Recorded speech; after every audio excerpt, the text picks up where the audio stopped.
Even today, it is still very difficult for anybody with a disability to access training in aerial sports.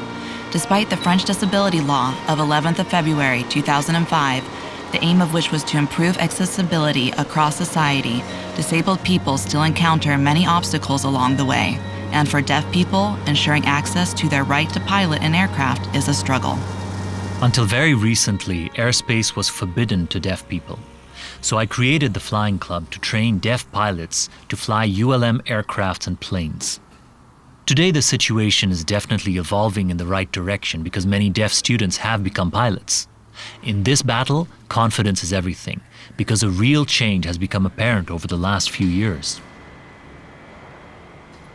I'm really proud because here in France there are now more than 30 deaf ULM pilots, 2 deaf private pilot license holders, and also 4 deaf light aircraft pilot license holders. We are the very first in the world to have created a school for ULM pilots with deaf instructors teaching deaf pilots. And that's right here at the Coulommiers Airfield in the Seine-et-Marne department of France. I started learning aviation in 2006.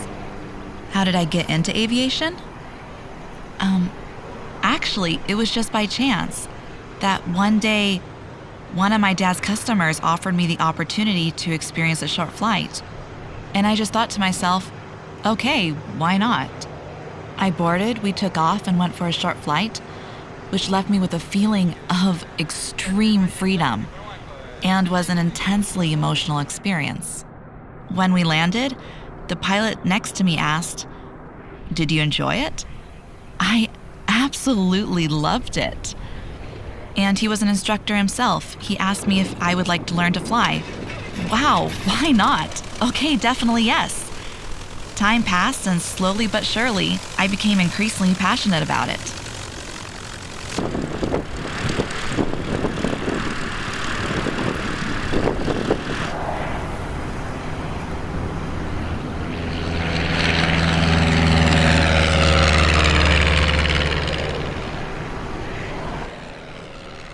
And how many years have you been here?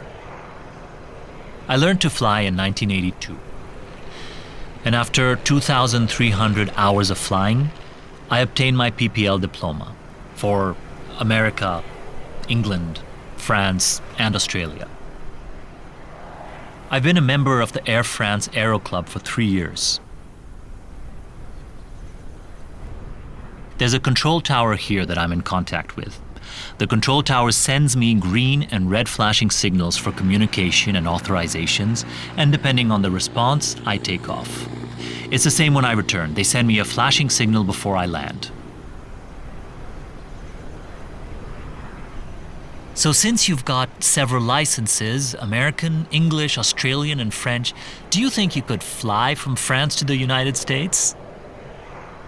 In America, there are more than 250 deaf and hard of hearing people who have their PPL licenses. I traveled to the United States in 1990 for my PPL. And when I returned, things just sped up. In England too, there are more than 4 deaf PPL license holders and around 10 LAPLs currently undergoing training. European legislation is evolving. I dream of flying like Lindbergh, who crossed the Atlantic Ocean from New York to Paris in 1927 in 33 hours without a radio. One day, I would love to fly direct in 24 hours in a small plane like that one.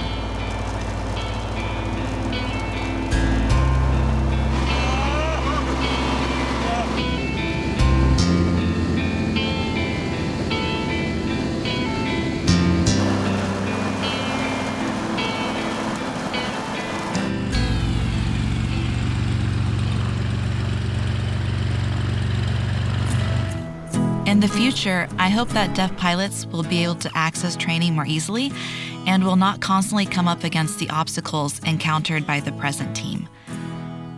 At the moment, the situation is evolving and we are witnessing improvements in terms of accessibility. I also hope that Air France for All project will become possible and will be integrated into aircraft.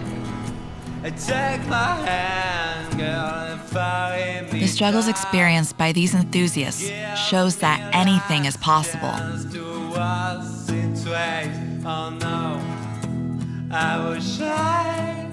Shine is gone. No, no, no. I will shine. Shine is gone. I will shine. Shine is gone. No, no, no. I will shine. Shine is gone. Give my heart. Feeling so confused. And I never dream when you're in my bed. Take my guitar on your back and give